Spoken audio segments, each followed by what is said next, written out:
Using quote templates from within a job. Firstly, go into the job you wish to quote.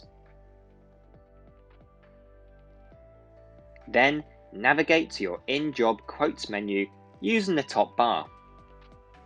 Select New Quote from Template and select the template you wish to use.